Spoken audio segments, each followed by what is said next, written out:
first episode opens with a man from the Earth Kingdom being chased by firebenders. He uses his abilities to fend them off. He manages to hand his friend the Fire Nation battle plans to get to the Earth King and inform him that they are going to start a war. He eventually gets apprehended. Fire Lord Sozen tells the Earthbender that when his king receives the plans, he will redirect his forces to their borders and rally the support of the other nations. The water tribes and the air nomads and the entire world will turn their attention to the Earthbenders. The Earthbender realizes that they aren't the real target. Fire Lord Sozen stresses that his sights are set higher.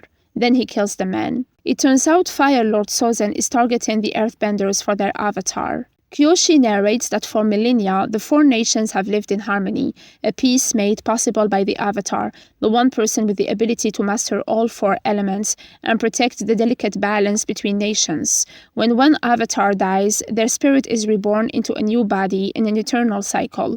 Since the death of the last Avatar, the new incarnation has yet to emerge, and so Fire Lord Sozen believes this is his moment to launch a merciless campaign to conquer the world, and his first step is to eliminate the Avatar. In the Southern Air Temple, a boy called Aang impresses everyone with his airbending abilities. Brother Gyatso reprimands him for skipping training again, adding that he may be more advanced than the others, but there is much he has to learn. There is an upcoming Great Comet Festival. Brother Gyatso joins the other monks in the council, and they discuss Aang. He admits that Aang has always been a prodigy and he's the youngest airbender in history to receive the markings of a master, but he's only 12 and he's not ready to be an avatar.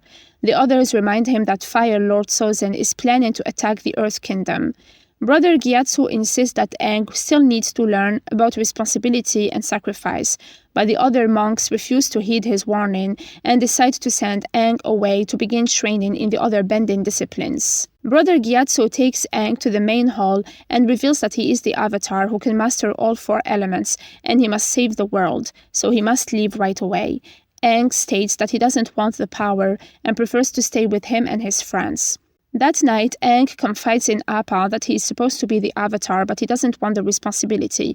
He says he is scared of this power. He then flies off with her to clear his head in the Sky Temple. Just then, the Fire Nation invades his home. The Airbenders put up a good fight, but they all end up being murdered. Gyatso manages to take the kids to safety, but he eventually gets cornered by Sozen, who defeats him. Appa is finding it difficult to navigate the rough waters, so Aang orders her to head back home. They end up drowning, and Aang's avatar powers kick in as his tattoos turn blue. Siblings Katara and Sokka live in the water tribe community of Wolf Cove. Katara is the only remaining waterbender, and her brother warns her not to let the Fire Nation find out she is a waterbender. She assures him that no one from the Fire Nation has approached the village in years. As they paddle, they encounter a strange glowy iceberg. Katara uses her water-bending abilities and manages to make it explode, and Aang comes out of it. Katara decides to bring him home. Gran recognizes him as an airbender. The others are stunned because airbenders don't exist anymore. Prince Zuko, the son of Fire Lord Ozai, is searching for the Avatar. He tells his uncle that he saw the light beam and is convinced that the Avatar is in the Water Tribe village. Prince Zuko needs to find the Avatar because his father banished him, so he wants to return home in glory to take his place as the rightful heir to the Fire Lord. Aang finally wakes up and meets Sokka. He then starts flying looking for Appa, his sky bison. The villagers are amazed to see Aang and Appa. Gran tells Aang that the Fire Nation marched and laid waste, and that airbenders haven't been seen in generations, and that the Southern Air Temple was the first to fall because he's been trapped in ice this whole time. She tells the villagers that Aang is the last airbender. Zuko and his men sail to Wolf Cove. Aang is still in shock as he learned he's been frozen for 100 years. Katara tries to comfort him and tells him about when the firebenders came and destroyed everything in their path. Since then, the Fire Nation has conquered most of the world, but the waterbenders are still fighting back, especially in the north, and the Earth Kingdom is still holding strong. Now no one visits other nations, they're only friends with their own kind.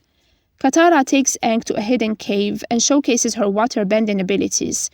Aang tries to teach her how to tap into her abilities, and she manages to find balance and feel the energy. They're interrupted by the Fire Nation who approach their village. Sokka readies himself to fight them, and Gran realizes that Aang is the Avatar. Prince Zuko orders Sokka to turn Aang over or he will burn their village to the ground. Sokka chooses to comply, but Katara talks him out of it. Sokka comes out and asks the prince to settle this between them leader to leader. The prince accepts and the pair fights, but Sokka gets defeated. Aang intervenes and manages to fend the prince's troops on his own. He then decides to go with the prince to protect the villagers. Katara and Sokka head out to save Aang on Appa's back. On the ship, Aang meets Iroh, son of Fire Lord Azulon, and wonders why Fire Nation started this war. Iroh says that it's within their nature to expand and consume like fire itself. Aang then uses his airbending abilities to steal the keys. He flees from the ship and the prince spots him and hits him with a fireball. Aang falls, but Katara and her brother manage to pick him up onto Appa's back. Katara saves them by dousing an attack from the firebending prince. Katara realizes that they can't go home, as it would put everyone in danger, so they go to the Sky Temple, and Aang is heartbroken to see his home completely destroyed. He also spots Gyatso's remains. He remembers his last words when he told him, "Remember who you are." Aang's tattoos turn blue, and he causes a huge storm. Eventually he comes down as Katara hugs him. Later he realizes that his people made the ultimate sacrifice for him, so he plans to complete his training, master all the other bending skills, so that he can bring balance back to the world.